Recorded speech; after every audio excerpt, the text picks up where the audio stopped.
Naimbag na aldaw kada kayo amin and welcome back to my channel. Nagbubunyi po tayong mga Marcos loyalists dahil sa napakagandang balita po na nabasa natin. Ayon po dito sa The Philippine Star, IMELDA cleared in 1 billion ill-gotten wealth suit.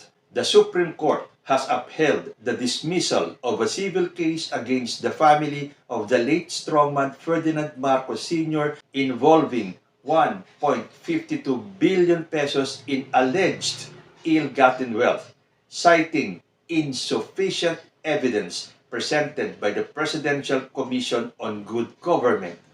In a 25-page decision made public yesterday, the SC First Division denied for lack of merit the motion for review on certiorari filed by the PCGG against the Sandigan Bayan, which dismissed on September 25, 2018, the civil forfeiture case against the Marcos family and their cronies. The SC affirmed the ruling, saying the Sandigan Bayan was correct in dismissing the expanded complaint that sought to seize the personal assets of Marcos and his wife Imelda, including expensive artworks, clothes, shoes, and jewelry, as well as real estate properties worth billions of pesos in New York. Associate Justice Ricardo Rosario, who penned the decision, said that while it was disappointing that nothing came out of the case despite 36 years of litigation, the SC said no overwhelming evidence provided by the PCGG could support the allegations. The PCGG filed the forfeiture case in 1987 to recover assets and properties from the Marcos family and their alleged cronies, composed of 609.27 million pesos in shares of stocks and 443.05 million pesos in real properties. The SC also noted that while the PCGG provided numerous pieces of evidence, it had lost a chunk of them because it defied discovery proceedings under the rules of court and violated the best evidence rule when it failed to properly authenticate the photocopies of the documents it provided the courts and for not disclosing numerous pieces of evidence during the discovery process. So ito po ay napakalaking balita na ikinatuwa ng mga Marcos loyalists and supporters. Mantakin nyo, for over 3 decades of litigation, wala naman palang sapat na ebidensya itong PCGG para idiin ang mga Marcoses sa ill-gotten wealth na to. At habang nagbubunyi po ang mga Marcos supporters sa pagkakabasura ng ill-gotten wealth na kaso kay Madam Imelda, natural, meron naman po mga kokontra dito. Balita pa rin po sa The Philippine Star, dismissal of Marcos 1 billion peso ill-gotten wealth case hit. A rights group on Thursday condemned the decision of the Supreme Court upholding the dismissal of a civil forfeiture case involving 1.52 billion pesos in alleged ill-gotten wealth against the family of the late strongman Ferdinand Marcos. The campaign against the return of the Marcoses and martial law, or karma, deplored that the civil forfeiture case and other cases involving the Marcoses' hidden wealth have been dismissed since Ferdinand Marcos assumed office. Aside from the SC's decision last March 29, which was made public yesterday, the group lamented the dismissal of other cases. Among them is the 600 million pesos civil forfeiture case involving the president and his mother, Imelda Marcos, by the Sandigan Bayan last June. In February this year, the Sandigan Bayan's 5th Division dismissed another civil case against the Marcos family. The Anti-Graft Court's 4th Division also dismissed a state lawsuit seeking to recover 200 billion peso worth of assets and properties in July 2022.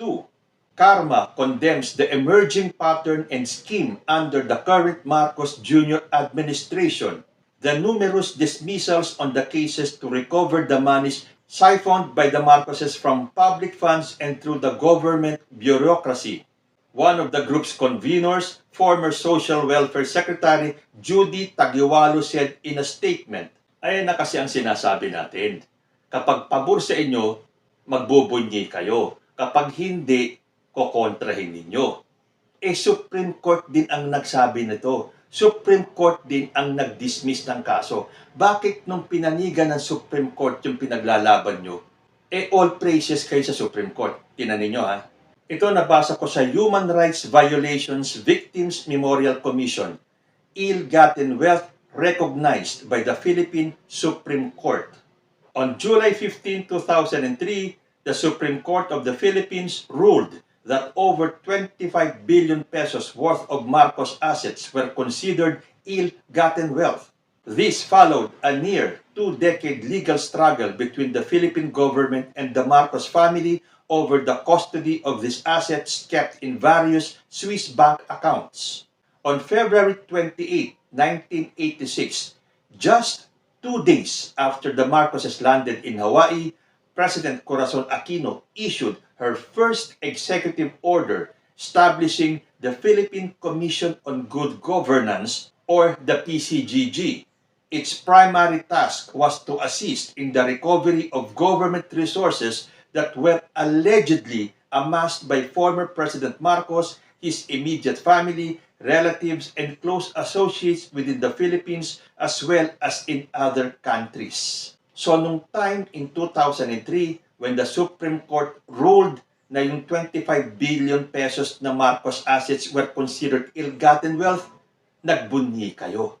At itong executive order na to, unang-unang executive order ni President Corazon Aquino na nagtatag sa PCGG para habulin kuno itong mga ill-gotten wealth ng mga Marcos. Pumalag ba kayo? Hindi, tuwang-tuwa kayo. Bakit ngayon? Supreme Court din ang nagsasabi that cleared Imelda Marcos of the 1 billion ill-gotten wealth suit.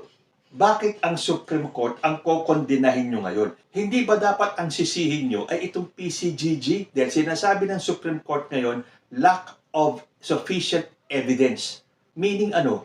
Tinulugan ng PCGG itong kasong ito? Pinabayaan yung 36 years na yon? Dumaan ang dalawang Aquino presidency. Bakit hindi nila minadali? Pwedeng-pwede nilang gawin niya kung gugustuhin nila. Dahil yun ang pinalalabas ninyo Na porke si President Bongbong Marcos ang nakaupo ngayon, o hocus-pocusin niya yung mga kasong yan? Bakit nung nagdaan 36 years, lalo na sa dalawang Aquino administration, bakit hindi nila hinokus-pokus at pinalabas na guilty ang mga Marcoses dyan sa ill-gotten wealth na yan? Kailan itinatag yung PCGG? Panahon ni Korte Aquino. Kailan na-dismiss yung mga kaso? Panahon ni Bongbong Marcos. Diba ironic? Ano yun? Coincidence na lang? Or talagang ito ay itinakda ng Diyos para magkaalam-alaman na? Sa ngayon, ano ang susunod nyong hakbang? Meron pa ba kayong magagawa? Supreme Court na ang nagsalita? Nung panahon noon na Supreme Court ang nagsabing ill-gotten wealth nga yan, nagbunyi kayo. Ngayon, na-dismiss yung kaso sa panahon ni President Bongbong Marcos, di magbubunyi din kami. Ang masasabi ko lang dito sa grupong karma, dumating na ang karma ninyo. Talagang yung kasabihan, the truth will always come out. Gaano mo man siya harangin, abutin man ng dekada, lalabas at lalabas ang katotohanan. At ang tamang panahon po ay ngayon. Kayo po, ano ang masasabi ninyo? Comment lang po down below and I will see you next time. Peace.